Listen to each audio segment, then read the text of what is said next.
Welcome. Thanks, Ann. So this is the baby sim from Medi. This is actually a simulator of a baby. This is what actually a lot of the medical students and the doctors are using to train, but we're going to pretend he's a real baby. So you ready? So we come across him and we notice he's not breathing. So, oh my gosh, we got to do something. We're going to grab him out of this carrier. Oh, Travis, why don't you move the thing? Going to put him on a nice hard surface. He's obviously not breathing or having a heartbeat. So first thing we want to do is give him a couple rescue breaths, all right?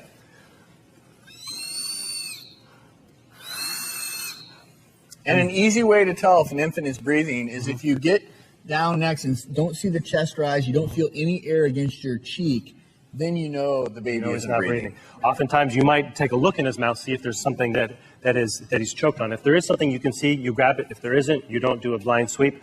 So we've done the 2 rescue breaths. Then we're going to start, since he doesn't have a pulse either, we're going to start chest compressions. You make a line between his nipples, which are about here. Take 3 fingers for a baby this size. And this is kind of a bigger baby, so I'm going to use 2 hands. And you, about 100 per minute. I like to sing the song, Staying Alive.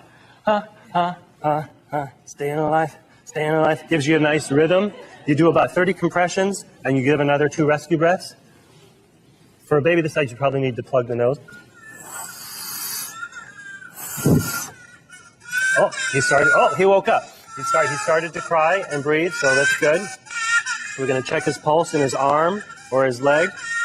That's one of the differences between with adult, you usually check in the neck. With a baby, you check in the arm or the leg. Obviously, if a baby's crying, that's almost a guarantee that he's breathing and has a pulse. That's good. Okay. And now, is it possible to do it too hard? Because my baby's really, really tiny right now. Right. Baby's ribs are actually very soft, so it's unusual in a baby to do it too hard. You're actually going to be pressing down about 1/3 of the chest wall. You know, you are not worried about hurting your baby because you can't hurt a baby more than death, and you want to save your baby's life.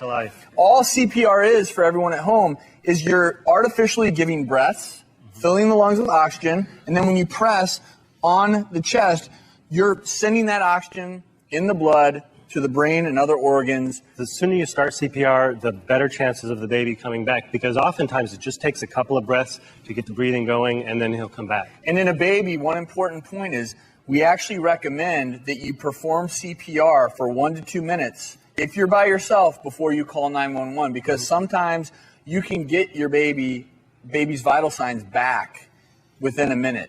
So 2 rescue breaths, 30 compressions. And keep going back and forth until he wakes up. Do it for a minute or 2, then call 911 if he hasn't revived, and then just keep going. You can do this for a long time and keep the vital functions going, even if he's not waking up until help arrives. Okay.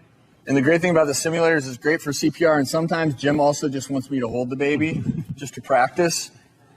How am I doing? Someday, yeah. So he teaches me how to hold baby. Support his head. Okay. Yeah, someday you'll be able to do that for real. Thank you so much. Thank you very much. Good luck. Thank you.